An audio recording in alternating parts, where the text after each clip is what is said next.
बिस्मिल्लाहिर्रहमानिर्रहीम, अस्सलाम वालेकुम। आप देख रहे हैं programme news today with Tanzeela Mazhar. Programme में आपको खुशामदीद कहते हैं। खैबर पख्तूनख्वा और पंजाब में इंतखाबात का जो मामला था वो सुप्रीम कोर्ट के फैसले के बावजूद भी मज़ीद पेचीदा और मज़ीद गैर यकीनी की सूरत हाल का शिकार है। आज जस्टिस अतर मिनल्ला साहब ने अपना इख्तलाफी नोट जारी किया। 25 सफ़ात पर मबनी इख्तलाफी नोट है, जिससे हुकूमत के इस दावे को कि ये 4-3 का फ़ैसला है उसको तक़वियत मिलती है।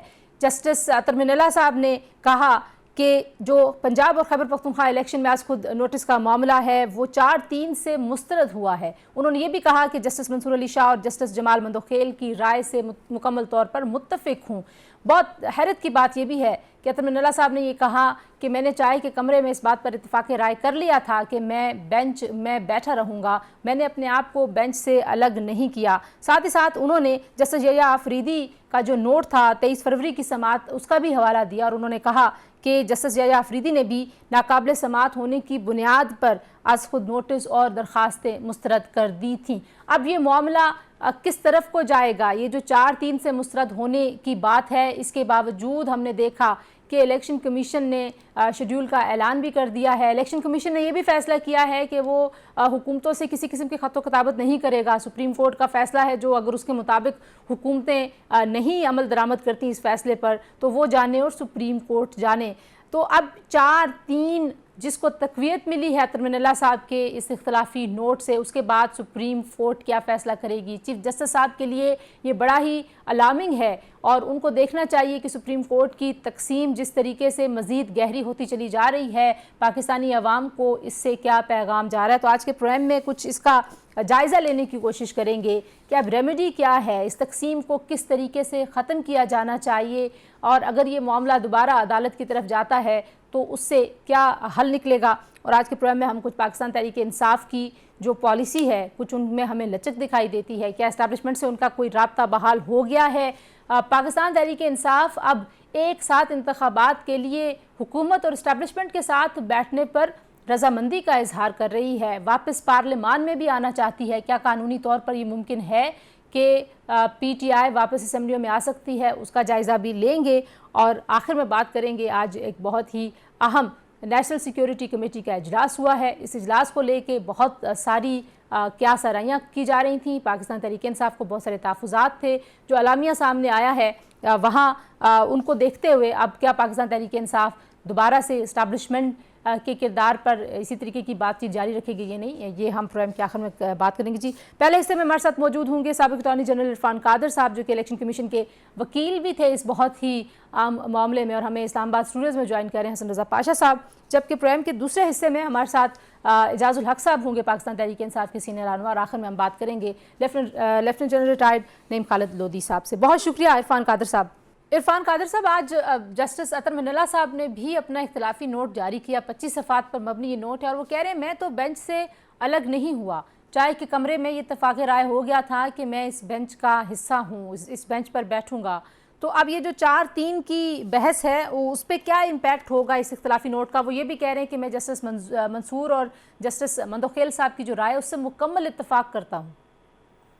बिल्कुल, इससे तो और ज्यादा चीफ जस्टिस के सामने आ रही है। तो चीफ जस्टिस साहब का जो ऑर्डर है वो तो कोर्ट का ऑर्डर ही नहीं है, कोर्ट का ऑर्डर तो ये 4 जजेस का है। तो उसके बाद ये जो फैसला इन्होंने लेटेस्ट किया है, दिस इज वर्ड अब इनिशियो। तो यही तो मैं इतनी देर से कह रहा हूँ। लेकिन जब दूसरी जानिब लोग कहते हैं इख्तलाफी नोट जो है वो उसकी बाइंडिंग नहीं होती, जो फैसला है वो फैसला है, क्योंकि इनको शामिल ही अगर नहीं किया गया उस फैसले में। इख्तलाफी नोट तो चीफ जस्टिस ने, वो 3 जजेस का इख्तलाफी नोट है, 4 जजेस का कैसे इख्तलाफी नोट हो सकता है? वो तो ऑर्डर ऑफ द कोर्ट है। इसका लीगल तरीकाकार क्या है? हाउ जो इसमें एग्रीव्ड पार्टीज हैं वो कैसे इस पे प्रोसीड कर सकती हैं लीगली? एग्रीव्ड पार्टी तो इसमें चीफ जस्टिस है, उनको चाहिए चैलेंज करें वो 4 जजेस के ऑर्डर को। हुकूमत को कुछ नहीं करना चाहिए आपकी कानूनी राय के मुताबिक? मुझसे अगर हुकूमत राय लेगी तो फिर मैं उस वक्त उनको बता दूंगा, लेकिन मेरे नजदीक तो हुकूमत को कुछ नहीं करना चाहिए। हसन रज़ा साहब, बहुत ज़्यादा ज़ाहिर तशवीशनाक है जिस तरीके से सुप्रीम कोर्ट की तकसीम, और वो तकसीम मज़ीद गहरी होती हुई नजर आती है। अतर मिनल्ला साहब ने बड़ी अहम 2 बातें की। उन्होंने कहा जी कि मैंने तो ये कह दिया था, इत्तेफाक राय हुआ था चाय के कमरे में कि मैं बेंच पर बैठूंगा, और उसके बाद मैंने अपने आप को बेंच से अलग भी नहीं किया। मैंने कोई तो इसको आप किस तरह से देखते हैं? अब जो फैसला जारी किया है चीफ जस्टिस साहब ने इस केस में? अतर मिनल्ला साहब ने जो आज ऑर्डर लिखा वो पहले ऑर्डर की पहले जो इख्तिलाफ राय वाला पोर्शन था उसकी कंटिन्यूएशन है, और उसमें भी अगर आप उसको डिटेल से पढ़ें तो उसमें वाज़े तौर पे ये लिखा हुआ है कि मैंने ये तीनों पिटीशन और जो सुओ मोटो केस है 184(3) के तहत जो कॉग्निजेंस ली है इन चारों को डिसमिस करता हूँ, और अगर चीफ जस्टिस साहब की सवाबदीद पे छोड़ता हूँ कि अगर वो मुझे बेंच में रखना चाहते हैं तो मैं हाजिर हूँ। तो अब फिर उनको बेंच में क्यों नहीं रखा गया? उस क्या वक्त ये हो सकता है टेक्निकली लीगली? उस वक्त तो हमारे जहन में ये था कि चूँकि उन्होंने अपनी ओपिनियन फ्रेम कर दी और उन्होंने कोई अंदाज़ा नहीं लगाया था, बल्कि दो जज साहबान मिस्टर जस्टिस याहिया अफरीदी और जस्टिस अतर मिनल्ला साहब, उन्होंने कैटेगरिकली तो ये फैसला कर दिया कि तीनों पिटीशन डिसमिस हो गई। सो उनकी ओपिनियन आ गई to the extent of dismissal, तो शायद इस वजह से उनको नहीं रख रहे। और चूँकि बाकी जो दो जज साहबान जिन्होंने रिक्यूज़ किया था मिस्टर जस्टिस एजाजुल एहसन और मिस्टर जस्टिस मज़ाहिर अली अकबर नकवी, उनका कोई ओपिनियन भी इन प्रोसीजर्स के दौरान कोई नहीं।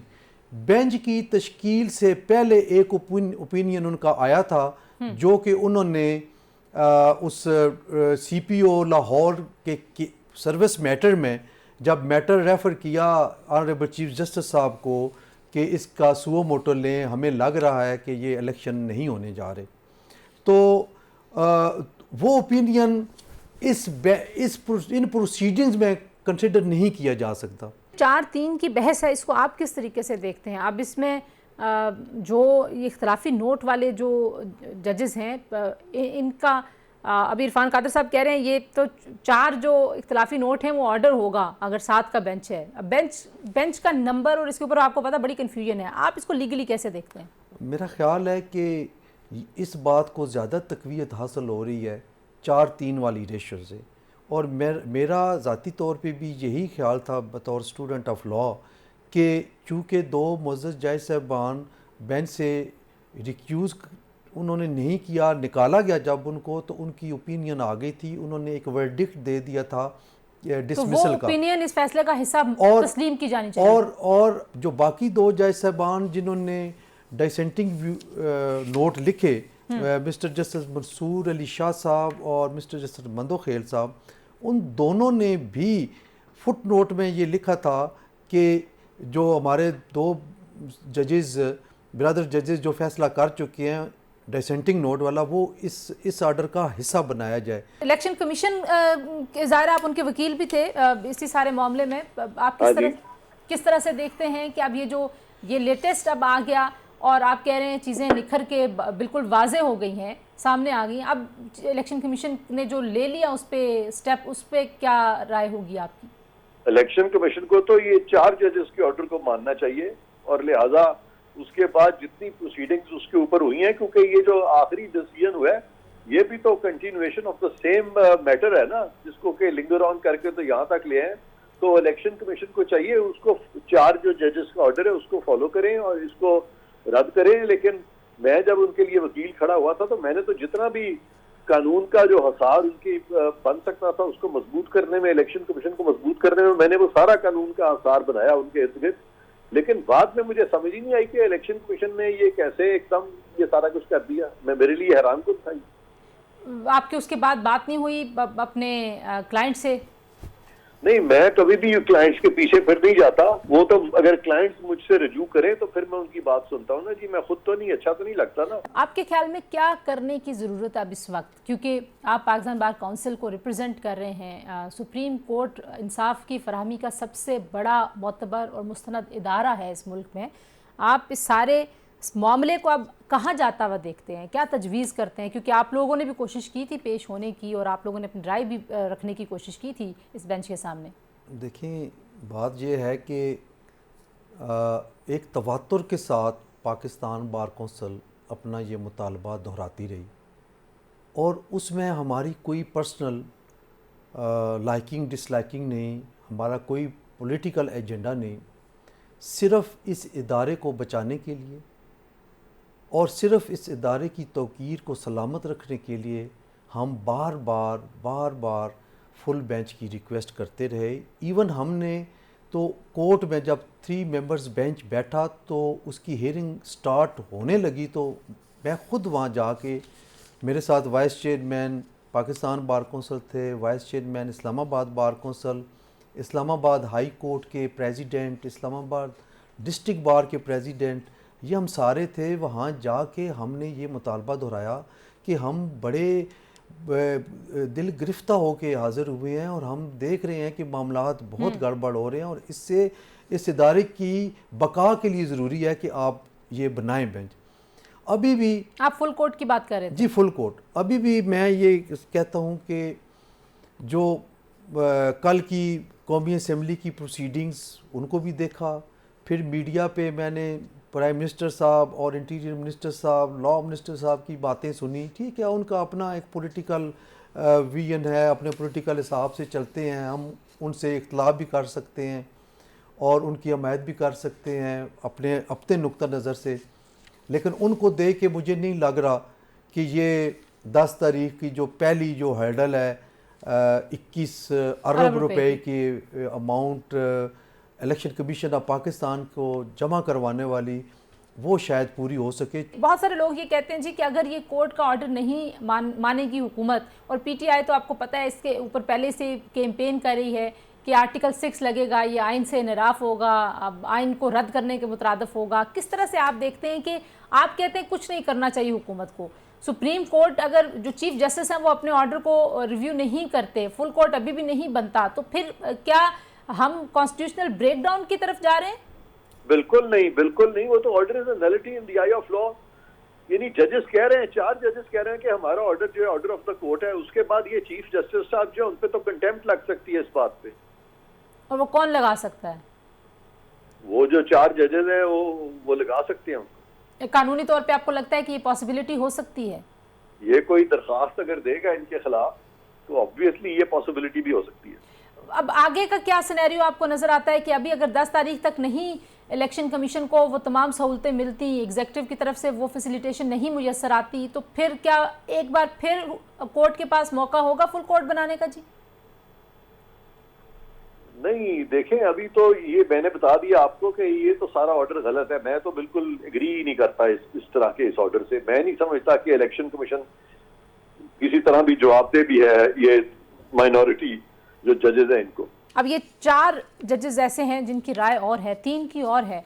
अब किसकी राय को फैसले की हैसियत होनी चाहिए? ज़ाहिर है एक ऑर्डर जारी होता है, अदालत का एक प्रोसीजर है लीगल, तो क्या प्रोसीजर आप समझते हैं अडॉप्ट होना चाहिए? अब इसमें जो एग्रीव्ड पार्टीज़ हैं उनको क्या करना चाहिए, जो फ्रीकैन है उनको क्या करना चाहिए? देखें, हुकूमती इत्तेहाद बड़ा जो कॉन्फिडेंस के साथ बात कर रहा है वो अपनी गिनती 4-3 को ही मद्देनज़र रख के कर रहे हैं। और मुझे सिर्फ एक चीज़ जिस पे मैं ज़ोर दे रहा हूँ वो ये दे रहा हूँ कि 4 जजेस ने इन्हीं प्रोसीडिंग्स के दौरान जब सुओ मोटो लिया गया इस केस का, तो 4 जजेस ने दो करके मुख्तलिफ औकात में अपने वर्डिक्ट दिया, लेकिन वो दीवार पे लिखा जा चुका है और वो अपनी जगह पे मौजूद है और उसको कंसिडर ना करना ये भी ज़्यादती होगी। इसीलिए इन्हीं हालात को देख के हमने कुछ बदयांती का लफ्ज़ भी इस्तेमाल हो रहा है सारे प्रोसेस को देखते हुए। आपको लगता है कि फिर ये शकूक पैदा होंगे कि अगर कोई बेंच से अलग नहीं हुआ और फिर उसको शामिल ना किया जाए, उसको बिठाया ना जाए? देखिए, ये एक मिस्ट्री थी जब 4 जजेस को बेंच से निकाला गया या बेंच उनके बगैर जब सूरत-ए-हाल शुरू की गई, 5 रुकनी बेंच जब नया बनाया गया, तो ये एक मिस्ट्री थी कि 2 जजेस ने तो रिक्यूज़ कर दिया, वो उसमें तो कोई उसमें नहीं है, लेकिन 2 जजेस जिन्होंने रिजेक्ट की थी पिटिशंस, उन्होंने अपने जो डिसेंटिंग नोट उनमें लिखा था कि हम अवेलेबल हैं, चीफ जस्टिस साहब की सवाबदीद है कि वो हमें बेंच का हिस्सा बनाते हैं, यानी we are available for that. लेकिन जब एक दफ़ा बेंच फॉर्म हो सकता है तो क्या चीफ जस्टिस उस बने हुए बेंच या रीफॉर्मेशन में उनको अलग कर सकते हैं? जब बेंच ठीक इस वक्त तक जो कानून और रूल्स हैं उनके मुताबिक ऑनरेबल चीफ जस्टिस साहब के पास इख्तियार है बेंच कॉन्स्टिट्यूट करने का। बहुत शुक्रिया सुप्रीम हसन कोर्ट। रज़ा पाशा साहब और इरफान कादर साहब जी। बहुत ही अहम मामला है, मज़ीद पेचीदा होता चला जा रहा है। रेमेडी अभी भी बहुत सारे लोगों को जो चाहते हैं कि सुप्रीम कोर्ट की बका, सुप्रीम कोर्ट की इंटेग्रिटी कायम रहे, रेमेडी अभी भी उनको यही लगती है कि फुल कोर्ट बने, क्योंकि मामला दोबारा अदालत की तरफ जाता हुआ दिखाई देता है बज़ाहिर, क्योंकि हुकूमत की जो बॉडी लैंग्वेज है, जो इदारे हैं वहाँ से जिन्होंने सहूलतें फ़राहम करनी हैं, उनकी तरफ से कोई पॉजिटिव ऐसे इशारे हमें मिल नहीं रहे। एक ब्रेक लेते हैं, ब्रेक के बाद जब वापस आएंगे हमारे साथ मौजूद होंगे एजाजुल हक साहब, पाकिस्तान तहरीक इंसाफ के सीनियर रहनुमा। उनसे पूछेंगे पाकिस्तान तहरीक इंसाफ की अब पॉलिसी क्या है इस सारे मामले को देखते हुए। हमारे साथ रहिए।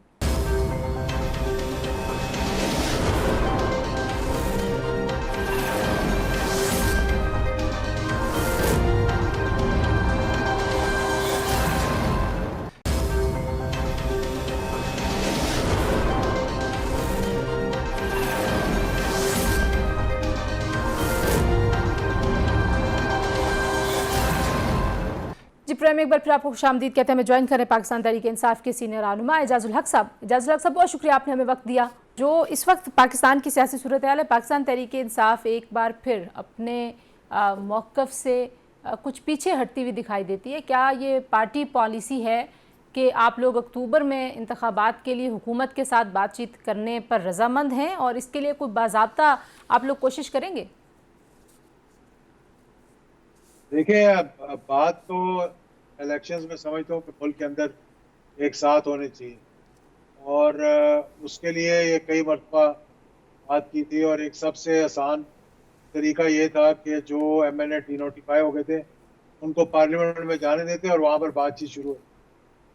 लेकिन हुकूमत की जिद से ज़्यादा खौफ, और खौफ से ज़्यादा ये कि वो परेशानी उनको ज़्यादा है, और उन्हें मालूम है कि पब्लिक पोल्स जो है वो टोटली उनके अगेंस्ट जा रहे हैं, और जो रीसेंट पोल आया उसमें बिल्कुल ही उनकी सारी PTM की जमातें मिलकर भी नहीं मुकाबला कर सकती PTI का। अच्छा, आप ये कहते हैं कि अक्टूबर तक बातचीत जा सकती है, तो फिर ये जो सारा झगड़ा सुप्रीम कोर्ट में है, सुप्रीम कोर्ट ने भी कहा कि सियासी जमातें आपस में बात करें, आप लोग क्या इस्टेब्लिशमेंट का इंतज़ार कर रहे हैं, या वहाँ पे जो राब्तों की खबरें हमें मिलती हैं कि वहाँ राब्ता होने की तवक्को है पाकिस्तान तहरीक इंसाफ को, और आप चाहते हैं कि इस्टेब्लिशमेंट आप लोगों के साथ बैठे, ये इसमें कुछ सदाकत है इस तासुर में?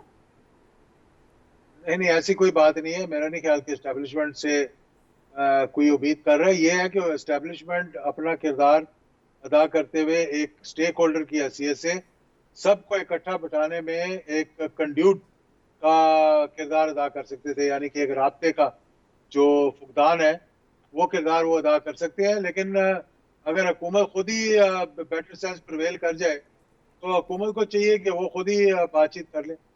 लेकिन हुकूमत ये कहती है कि पाकिस्तान तहरीक इंसाफ के चेयरमैन की जानिब से अभी तक वो इल्ज़ाम तराशी का सिलसिला रुकता नहीं है। आपका आज भी देखिए कि नेशनल सिक्योरिटी कमेटी के इजलास को वो कह रहे हैं कि हुकूमत फ़ौज को पाकिस्तान तहरीक इंसाफ के ख़िलाफ़ इस्तेमाल करना चाहती है। तो ये जो इस तरह की गुफ्तगू है, ऐसे माहौल में कैसे बातचीत हो सकती है?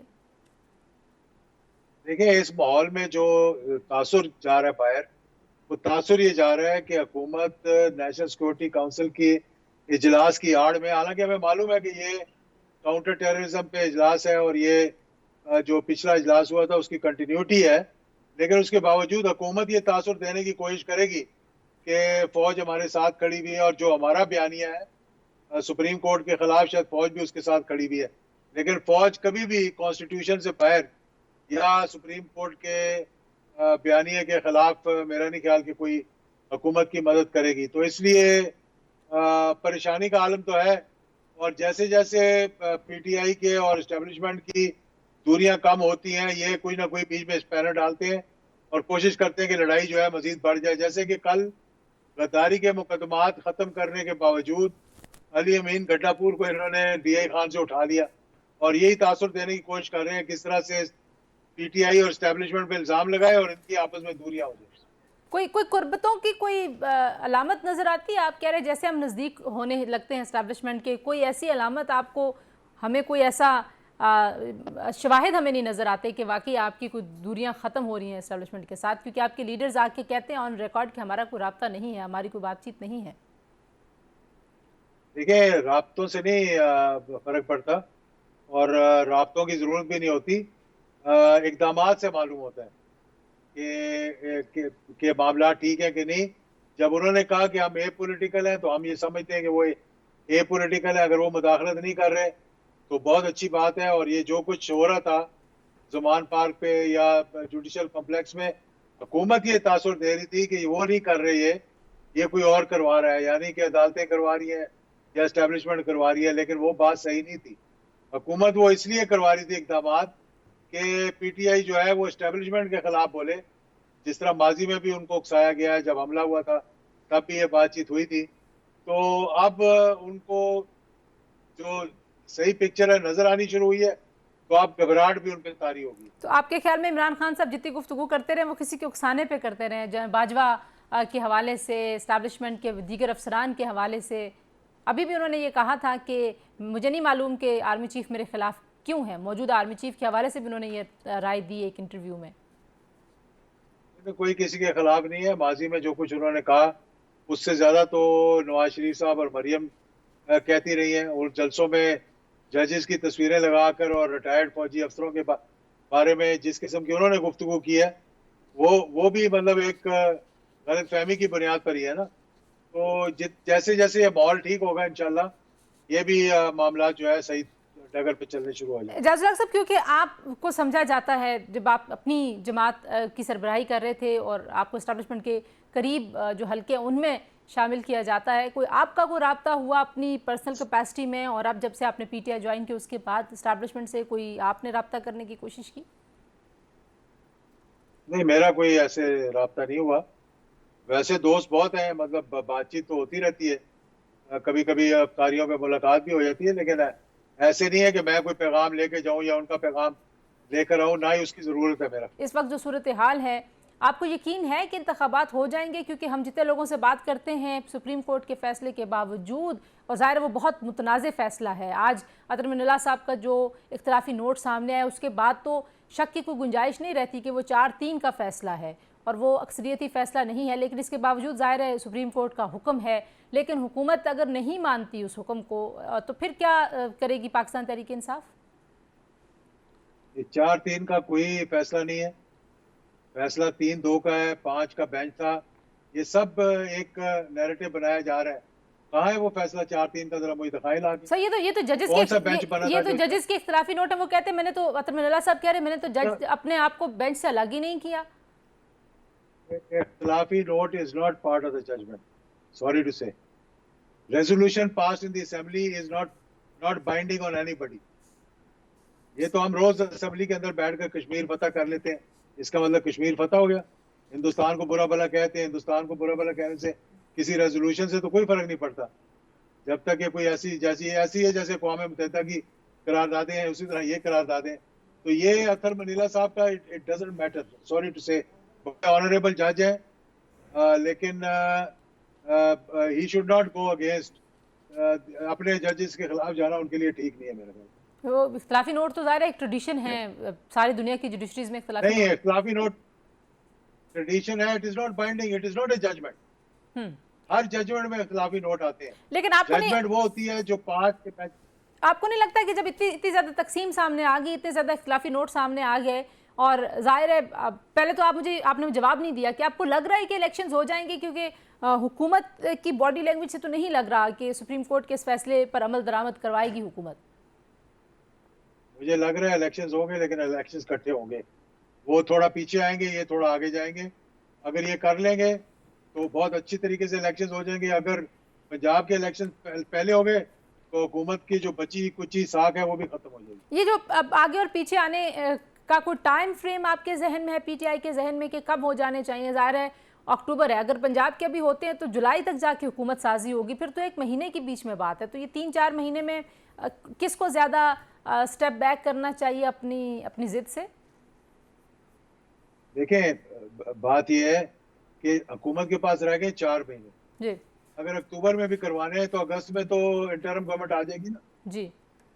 तो जब अगस्त तक 4 महीने के लिए इतनी जद्दोजहद कर रहे हैं कि अपना मुंह भी काला करवा रहे हैं, अवाम में भी अपनी जो पसीराई है उसको ख़त्म कर रहे हैं, अपनी साख को ख़त्म कर रहे हैं, और जंग भी हर अदारे के साथ इस तरह लड़ रहे हैं जिस तरह के और इनकी तोपों का रुख अब कोई पता नहीं है कि थोड़े दिनों के बाद यही तोपें जो है ये किसी और अदारे की तरफ भी मोड़ दी जाए। ये आखिरी मैं इसी पे सवाल कर लेती हूँ, क्यों ऐसी पोस्टिंग पीटीआई ने कल परसों 3-4 दिन से शुरू कर दी है? क्या वाकई इस्टेब्लिशमेंट की तरफ से कोई ग्रीन सिग्नल मिला है पाकिस्तान तहरीक इंसाफ को? लचक भी आ गई मौक़िफ़ में, आप लोग एक साथ इलेक्शंस के लिए भी हामी भर रहे हैं, इस्टेब्लिशमेंट हुकूमत के साथ बैठने के लिए भी तैयार हो गई। ये अचानक तब्दीली की वजह क्या है? देखिए, मैं आपको अपनी पॉलिटिकल असेसमेंट दे सकता हूँ जी। और मेरी पॉलिटिकल असेसमेंट ये है कि उनका एक किरदार जो है आइन में मुतय्यन है और वो चाह रहे हैं कि एक पॉलिटिकल रहते हुए उस आइनी दायरे के अंदर काम करें। अगर उस आइनी दायरे में उन्होंने रहना है तो अगर कोई आइन के खिलाफ इकदाम कर रही है हुकूमत, फौज कभी भी उनके साथ जाकर नहीं खड़ी होगी। ये मैं आपको अपनी पॉलिटिकल एनालिसिस, अपने एक्सपीरियंस और जो थोड़ा बहुत मैं समझता हूँ इस्टेब्लिशमेंट को, मैं ये आपको बता सकता हूँ कि वो कभी भी आइन के खिलाफ जाकर कहीं भी नहीं खड़े होंगे। अगर इंतखाबात नहीं होते इजाजुल हक साहब, तो फिर क्या पीटीआई का एक तहरीक का जिक्र फवाद चौधरी साहब करते हैं, फिर क्या लाएअमल होगा अगर नहीं होते? इस हुकूमत के खिलाफ तो तहरीक चलाने की जरूरत ही नहीं है, अपने खिलाफ खुद तहरीक चला रहे। 22 लोग तो उन्होंने शहीद कर दिए आटे की लाइनों में लगा के। अभी पेट्रोल के खोल रहे हैं, जब 1,000 मोटरसाइकिल एक पंप पे जाएगा तो आप देख लेना वहां पर क्या असर होगा। तो ये तो अपने खिलाफ खुद ही तहरीक चला रहे हैं। अगर थोड़ी सी भी इनमें पॉलिटिकल सेंस है तो इनको चाहिए कि मुज़ाकरात के बेस पर आ जाएं और कोई बीच का रास्ता निकालें। 1 साल इनको और नहीं मिलेगा। खान साहब इनके क्यों नहीं, पास खान भी साहब एक खुद क्यों नहीं महीना और- मुज़ाकरात करते इनके साथ? खान साहब पार्टी के सरबराह हैं, पार्टी के सरबराहों को ही करने चाहिए, लीडरशिप को ही करने चाहिए मुज़ाकरात। जरूरी नहीं है, जब नीचे ग्राउंड वर्क हो जाता है तो फिर ऊपर मुज़ाकरात होते हैं। हमेशा निचले लेवल पे जब बातें तय हो जाती हैं फिर ऊपर भी आसानी से बात हो जाती है। हमें लेकिन मैं आपको एक हमें बात उम्मीद बता- रखनी चाहिए कि हम जरदारी साहब, शहबाज साहब और इमरान खान को एक मेज़ पे देखेंगे। आप समझते हैं कि ऐसा मुमकिन है? मैं इनको तो नहीं देख रहा बैठे हुए, लेकिन एक बात मैं आपको बताना चाहता हूँ आखिरी, कि इस हुकूमत के पास भी 1 महीना है। अगर इस महीने के अंदर अंदर ये कोई पॉलिटिकल रास्ता निकाल लेंगे तो बहुत बेहतर है, वरना फिर कोई और इलेक्शंस करवाएगा आगे और इनको भी फिर मतलब छुट्टी करनी पड़ेगी असेंबली से। बहुत शुक्रिया इजाजुल हक साहब जी। ब्रेक लेते हैं यहाँ पर। आपने पाकिस्तान तहरीक इंसाफ का मौक़िफ़ जाना, वापस आएंगे और बात करेंगे आज के नेशनल सिक्योरिटी कमेटी के अलामिया के हवाले से। हमारे साथ रहिए।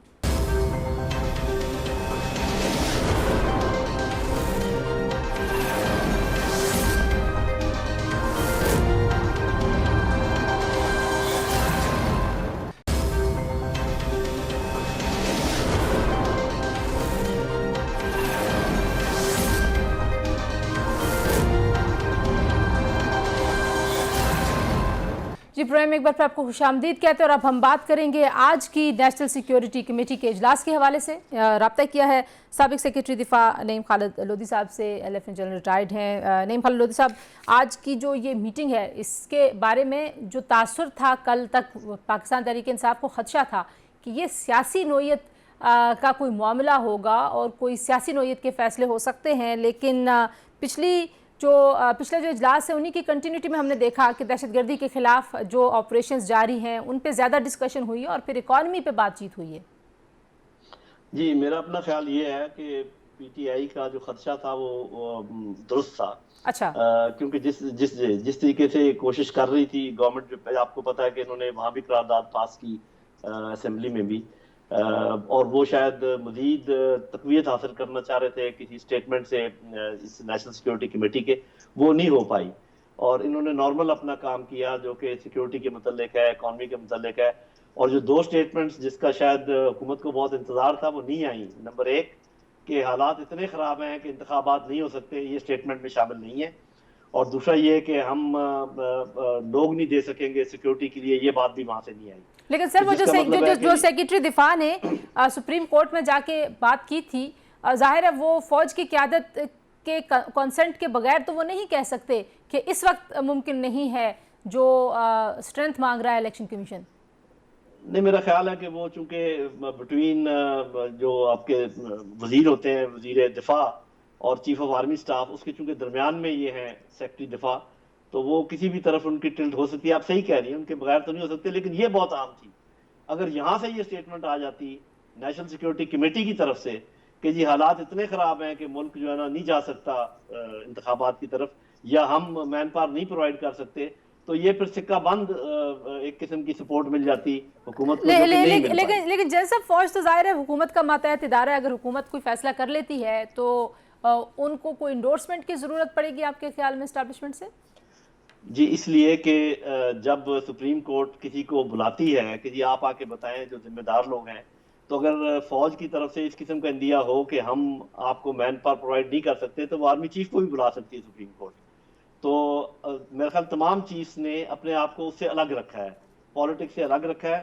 उन्होंने नॉर्मल सिक्योरिटी के मामला की बात की है और उसी पर वो कायम रहे हैं। लेकिन इसका दूसरा पहलू नहीं आपको जैसा नजर आता है कि फौज ने तो मुकम्मल तौर पर उन्होंने कभी किसी राय का इजहार नहीं किया जब से चेंज ऑफ कमांड हुआ है, उन्होंने किसी सियासी मामले पे अपनी राय का इजहार नहीं किया, और ना ही हुकूमत ने कभी ये दावा किया है कि उनको हुकूमत की एस्टैब्लिशमेंट की तरफ से ये कहा जा रहा है वो कहा जा रहा है। जो ड्रैग कर रहे हैं उनको बार बार वो तो पाकिस्तान तहरीक इंसाफ है, आज भी वो कह रहे हैं कि एस्टैब्लिशमेंट हम लोगों को बिठाए एक दूसरे के साथ।